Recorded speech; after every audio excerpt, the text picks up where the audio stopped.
Turunnya frekuensi lalu lintas penerbangan baik datang atau berangkat di Bandara Internasional Minangkabau BIM juga turut mempengaruhi angkutan kargo. PT Angkasa Pura Cargo BIM mencatat, sejak Mei 2020 terjadi penurunan 10 hingga 20% setiap bulannya. Saat kondisi normal, angkutan kargo setiap bulannya di BIM berkisar 1.100 hingga 1.300 ton.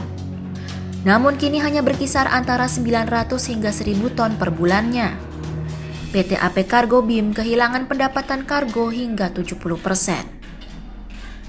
Station Manager PT Angkasa Pura Cargo BIM, Muhammad Rafi, di Kabupaten Padang Pariaman Senin 19 Oktober menyebut, pasca pelonggaran PSBB mulai Juni hingga September, frekuensi lalu lintas penerbangan BIM meningkat 30%.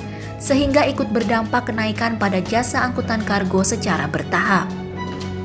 Raffi menjelaskan saat ini konektivitas menjadi kendala utama dalam pengiriman kargo via udara, sebab masih minimnya frekuensi lalu lintas penerbangan.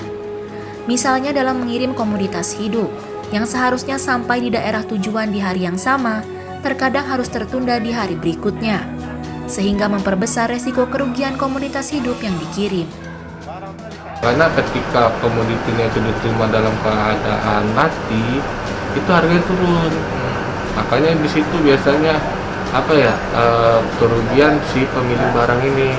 Nah, emang sih kalau di hari yang sama sampai juga emang ada yang mati, cuman persentasenya paling sekitar 5-7% sih paling banyak itu persentase kematiannya.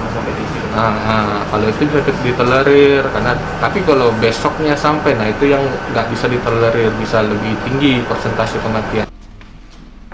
Raffi menambahkan rata-rata 20 hingga 30% atau sekitar 180 hingga 270 ton per bulan merupakan komoditas hidup yang dilalu lintaskan menggunakan pengiriman udara.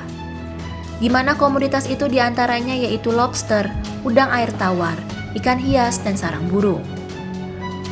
Dalam kondisi normal, frekuensi lalu lintas kedatangan ataupun keberangkatan mencapai 30 hingga 35 penerbangan. Namun saat ini paling banyak 10-12 penerbangan setiap harinya. AP Cargo memperkirakan kalkulasi pengangkutan kargo pada tahun 2020 ini mengalami penurunan berkisar 40% dibandingkan tahun sebelumnya yang mencapai 13.000 ton. Dari Kabupaten Padang Pariaman, Sumatera Barat, Fandi Yogari, Kantor Berita Antara, mewartakan.